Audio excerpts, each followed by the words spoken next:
Hello everyone, welcome to our channel A for accounts. आज हम करने वाले हैं अकाउंटेंसी का जो आया था गुजरात बोर्ड का मॉडल पेपर, उसका सॉल्यूशन। तो हमने इसके पहले वाली वीडियो में सेक्शन ए किया था, ठीक है। सेक्शन ए किया था जो आता है टोटल 20 मार्क्स का, जिसके अंदर 20 थे एमसीक्यूज। तो आज करेंगे सेक्शन बी, ठीक है। अब जो सेक्शन बी है ये आता है टोटल 10 मार्क्स का और इसमें आते हैं टोटल 10 क्वेश्चंस। अब किस चैप्टर से कितने आते हैं क्वेश्चंस ये मैंने पहले अकाउंटेंसी के ब्लूप्रिंट वाली वीडियो में बता दिया था, तो वहां से आप देख सकते हैं। और इस वीडियो में हम करेंगे सेक्शन बी का सॉल्यूशन। तो चलो फिर स्टार्ट करते हैं। और ये है सेक्शन बी का फर्स्ट यानी कि 21 नंबर का क्वेश्चन। 1 to 20 आते हैं एमसीक्यूज, ठीक है। अब 21 से आते हैं सेक्शन बी के अंदर 1 मार्क्स के क्वेश्चंस। तो उसमें से फर्स्ट है व्हाट इज गुडविल। गुडविल क्या होता है, कि गुडविल क्या है। तो देखो इसके दो आंसर है, आप जो भी यूज करें दोनों सही है। फर्स्ट है goodwill is an intangible asset. Goodwill क्या है, एक टाइप का इंटेंजिबल असेट है which shows the reputation of a firm in the market. Goodwill एक इंटेंजिबल असेट है जिसको हम लोग टच नहीं कर सकते और देख नहीं सकते, और जो शो करता है हमारे फर्म का रेपुटेशन यानी कि उसकी इज्जत कहाँ पर, मार्केट में, उसे हम क्या बोलेंगे, गुडविल। इसका एक और है meaning, goodwill is the value of the reputation of a firm in respect to the profit earning over and above the expected profit. एक ये भी था, जितना हम लोग ने एक्सपेक्ट किया था प्रॉफिट हमें इतना होगा ईयर के एंडिंग में, उससे अधिक उससे ज़्यादा हमें हुआ प्रॉफिट। तो जो ज़्यादा हुआ प्रॉफिट उसे हम गुडविल भी बोल सकते हैं। तो ये रहे दोनों मीनिंग, आप इनमें से कोई सा एक मीनिंग यूज कर सकते हो गुडविल के लिए। चलो फिर अब देखते हैं क्वेश्चन नंबर 22।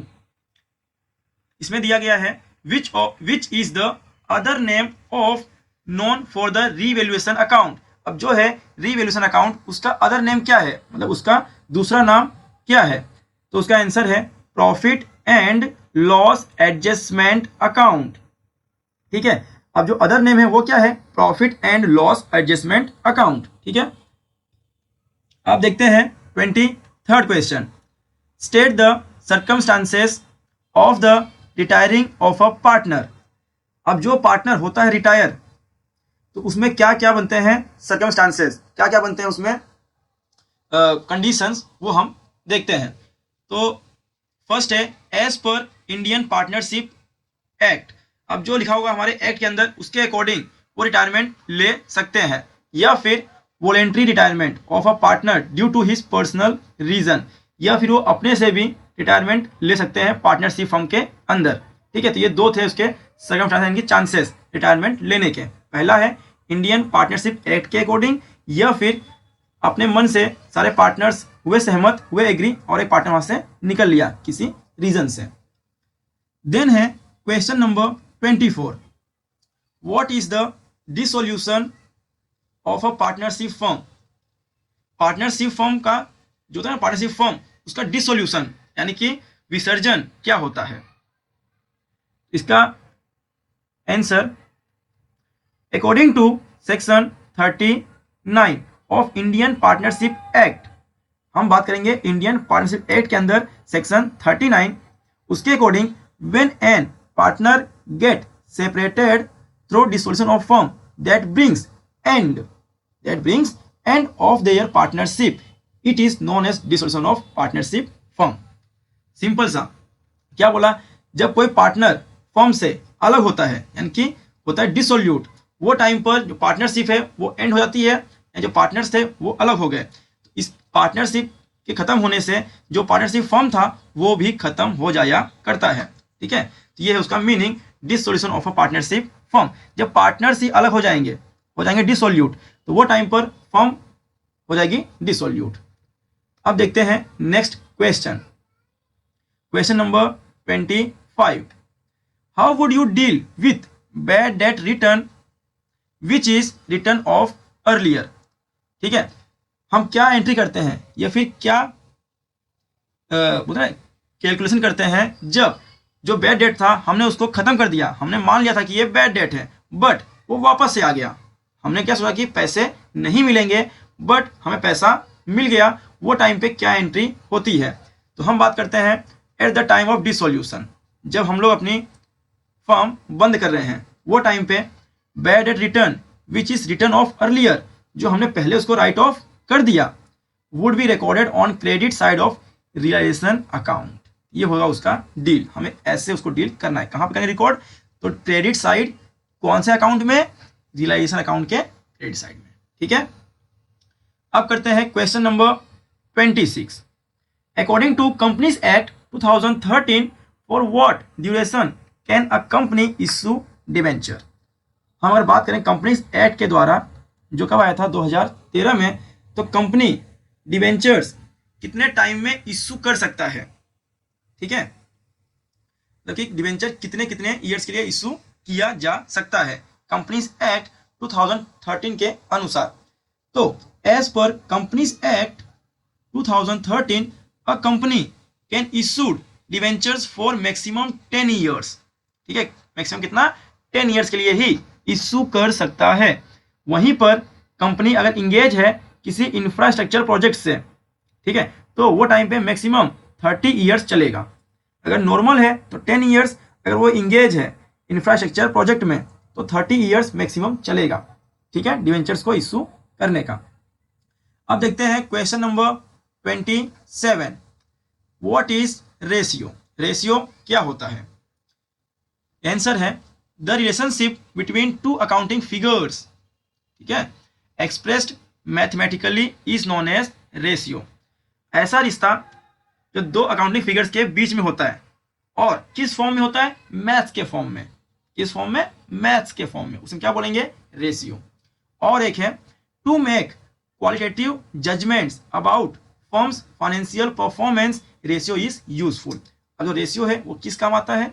तो क्वालिटेटिव जजमेंट्स के लिए हम करते हैं उसको जज कि इस कंपनी का फाइनेंशियल परफॉर्मेंस कितना है, यानी कि बेस्ट है, बेटर है कि एवरेज है, या फिर कंपनी लॉस में है। ठीक है, तो ये हम जानने के लिए कंपनी का रेशियो देखते हैं। अब देखते हैं क्वेश्चन नंबर 28। यहां दिया हुआ है what is cost of goods sold, यानी कि COGS क्या होता है? कॉस्ट ऑफ गुड्स सोल्ड क्या होता है? सिंपल सा यहां बोला गया है, हमें बताया गया फॉर्मूले से भी, जिसके अंदर दो फॉर्मूले हैं। फर्स्ट है कॉस्ट ऑफ गुड्स सोल्ड निकालने के लिए सेल माइनस ग्रॉस प्रॉफिट, या फिर सेल्स प्लस कर देंगे क्या? तो ग्रॉस लॉस। समझिए बात को, सेल्स में से हम क्या करेंगे? Minus gross profit. अब यहां पर बच्चों, यहां पे ध्यान देना, जो दिया है ना सेल, ये एक्चुअल में सेल नहीं है। ये क्या है सर? ये सेल नहीं, ये क्या होता है? Net cell.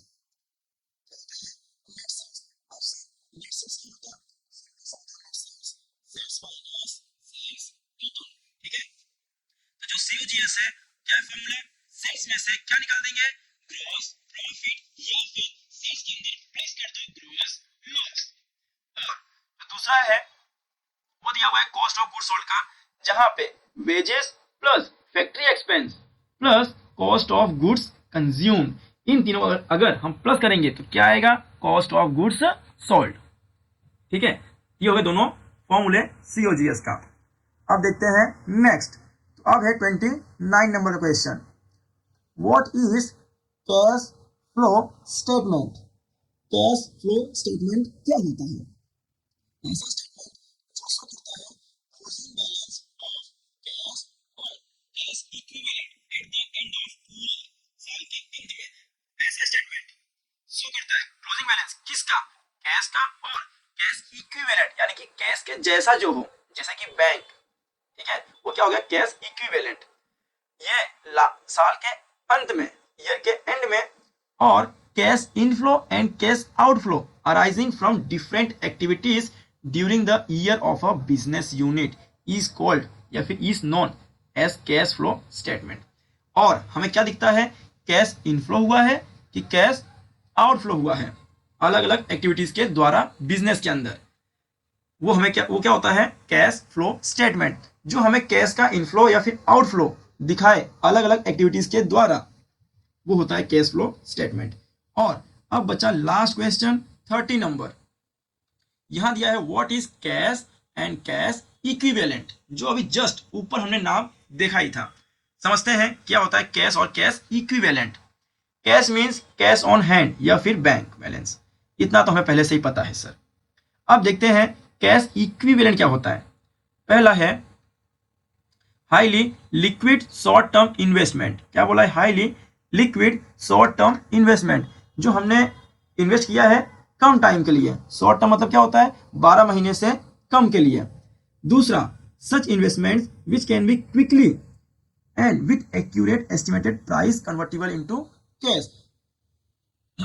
ऐसा इन्वेस्टमेंट जो जल्दी से, मतलब जल्द से जल्द कैश में कन्वर्ट हो सके एक प्राइस तक, यानी कि एक लिमिटेड प्राइस तक वो कैश में कन्वर्ट हो सकता है, वो भी जल्दी से जल्दी, वो होता है कैश इक्विवेलेंट। थर्ड है investments in which the risk of changes in the price is very rare, जहां पर प्राइस में बदलाव ना के बराबर होता है। ऐसा एग्जांपल है गवर्नमेंट सिक्योरिटीज।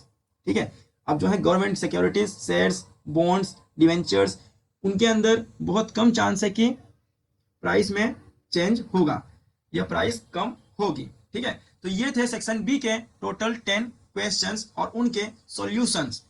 अब हम आएंगे नेक्स्ट वीडियो में, जहां करेंगे सॉल्व सेक्शन सी।